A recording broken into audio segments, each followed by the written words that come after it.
sudah berjalan bertahun-tahun dan gagal, bangkit lagi, gagal. Kami hidup setengah mati. Kita rasa itu sulit, setengah mati.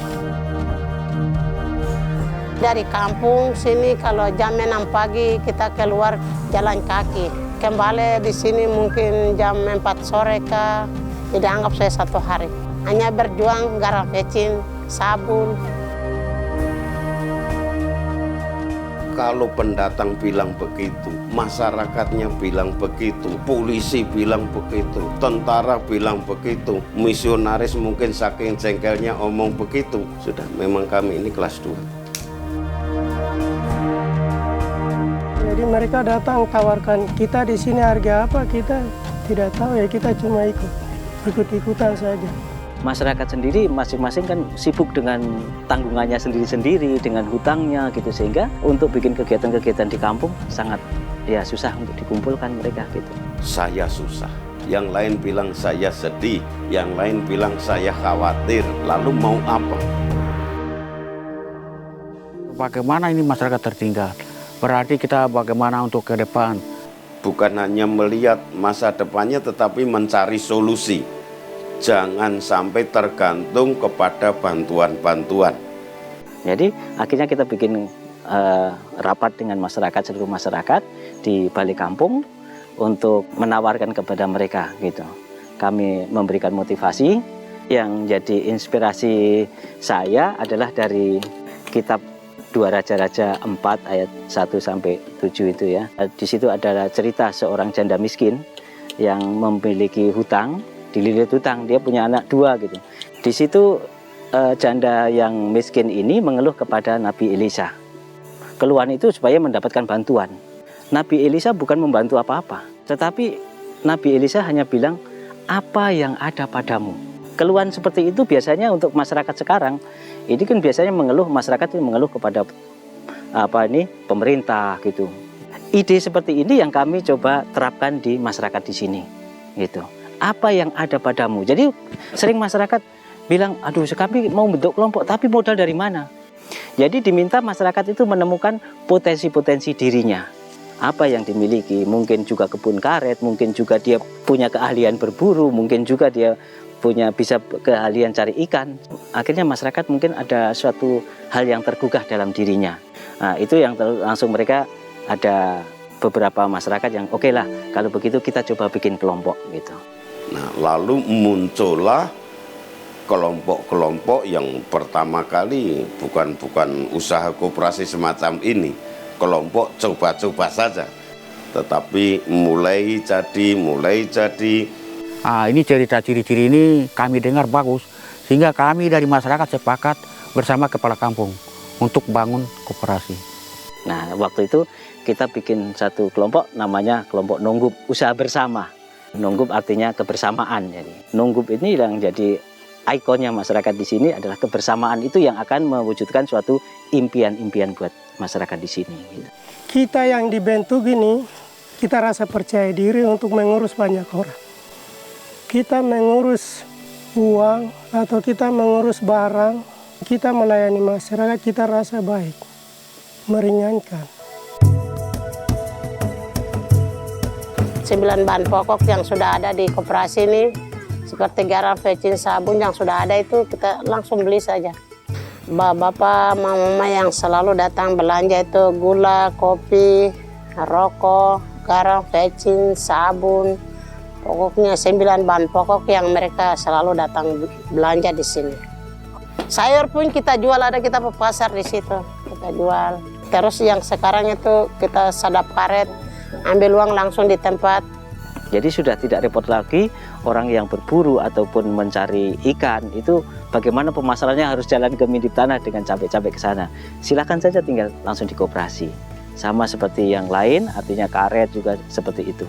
Jadi di sini koperasi itu menampung semua hasil masyarakat. Itu yang bisa mudah diuangkan. Daripada dulu itu kita jalan kaki dari sini ke Mindip itu rasa lelah, capek begitu. Tapi adanya koperasi kita boleh jadi rasa senang. Dulunya sebelum berdirinya koperasi itu ada tengkulak yang di distrik.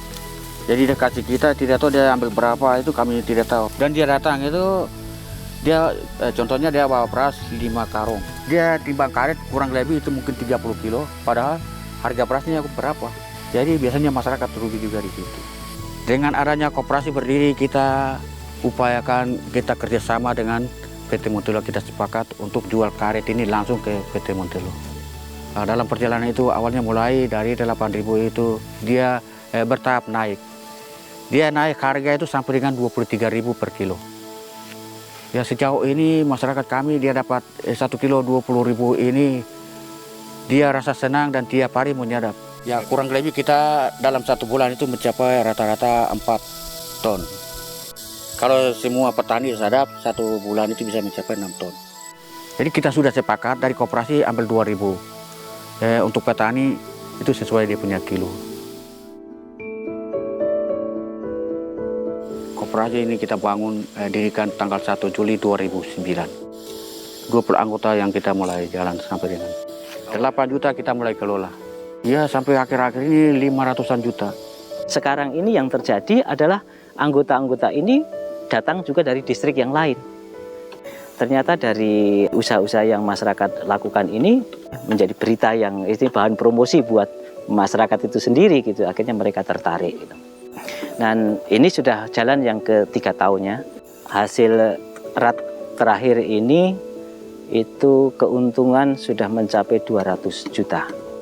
Itu kotornya. Yang bersih dibagi itu untuk ke anggota karena itu sudah harus ke pengurus untuk pemupukan modal, terus ada dana sosialnya, kami sudah cadangkan itu sehingga yang dibagi sekitar 190-an.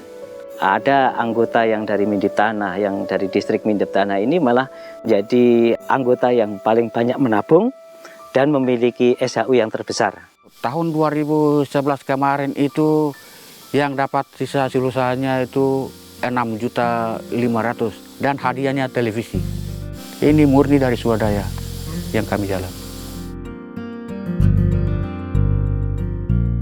Nah itu yang mereka ceritakan. Dulunya kami ini pernah bikin kelompok tapi tidak pernah berhasil. Karena apa? Kami kejar lagi. Kenapa itu tidak berhasil?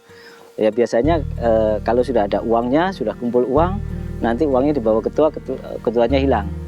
Dan itu tidak dipertanggungjawabkan. Oh berarti pelaporan sistem keuangan ini harus jelas, gitu, harus teratur, transparan, gitu. Sehingga itu yang akan mengembalikan kepercayaan masyarakat terhadap koperasi nantinya, gitu, ataupun kelompok ini. Gitu. Hanya dari pembina kita Pak Riswanto sama Pak Distrik, mereka berikan hanya pemahaman saja atau contoh-contoh secara garis besar. Pembukuannya begini, uang masuk keluar itu harus begini. Sampai sudah jalan berapa tahun kita rasa terbiasa. Dan ini memang sudah kita miliki. Baik itu koperasi sendiri maupun programnya maupun kehidupan manusianya. Dan dari segala sesuatu yang terbatas ini dioptimalkan, diefisiensikan oleh teman-teman yang membuat kepercayaan mereka tumbuh kembali. Dan ini yang istilahnya dengan adanya iuran anggota mereka ini salah satu sarana untuk mereka menabung, belajar menabung, dan ada hasilnya. Karena buktinya kemarin misalnya yang nabung 7 juta, tahun kemarin 7 juta, itu menghasilkan 5.700.000. Akhirnya yang sedikit yang saya dapat itu saya biasa perhatikan anak sekolah. Saya punya anak-anak kan ada yang kuliah, SLA, dan SD pun ada. Jadi saya pergunakan ke situ. Dan ini yang menggembirakan bagi saya, bahwa terjadi transformasi, terjadi perubahan sikap hidup yang sungguh luar biasa, meskipun hanya kelompok yang sangat terbatas dari koperasi yang disebut Nonggup itu. Gitu, bahwa masyarakat Papua itu bisa untuk berdagang juga bisa, tetapi harus juga dengan kesabaran dalam membimbingnya.